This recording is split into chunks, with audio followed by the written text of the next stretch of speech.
निहायत ही हैरत अंगेज और कमाल की बात बताता हूं। फिजिक्स का लॉ है, उसके अकॉर्डिंग जब कोई रोशनी किसी चीज से टकराती है और टकराकर आपकी आंख में दाखिल होती है, वो लेंस पर से गुजरती है तो वो मुड़ जाती है।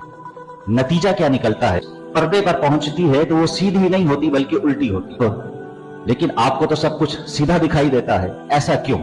यहां से कायनात के सबसे बड़े सुपर कंप्यूटर, जदीद तरीन कंप्यूटर दिमाग का जादू शुरू होता है। दिमाग क्या करता है कि आंख उस रोशनी को सिग्नल्स में तब्दील करके दिमाग तक पहुंचाती है और दिमाग सेकंड के करोड़वें हिस्से से भी कम में उसको 180 डिग्री पर रोटेट करके सीधा करके आपकी आंखों के सामने खड़ा कर देता है, सीधी तस्वीर खड़ी कर देता है।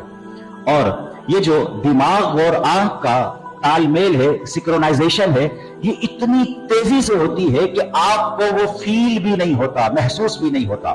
आप समझ रहे होते हैं कि हम जो देख रहे हैं वो लाइव देख रहे हैं, बराह रास्त देख रहे हैं, हालांकि ऐसा नहीं होता।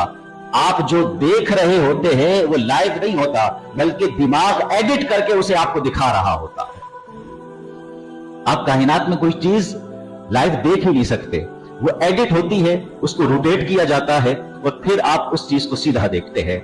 मेरा उन लोगों से सवाल यह है कि जो मुनकिर खुदा है और कहते हैं कि एक मादा और मैटर ने इस कायनात को बनाया या इर्तिकाई मनाजिल तय करता हुआ इंसान इस मकाम पर पहुंचा है, तो ईमान से बताएं, क्या एक अंधा मादा जिसकी अपनी आंखें नहीं हैं, क्या वो ऐसी आंख बना सकता है?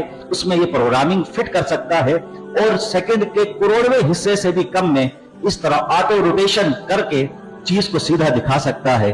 तो यकीनन नहीं दिखा सकता। एक ही जात है जो ये काम कर सकती है। इन्ना कुल्ल शैइन खलकनाहु बिक़दर, बेशक हमने हर चीज को अंदाजे के मुताबिक पैदा किया।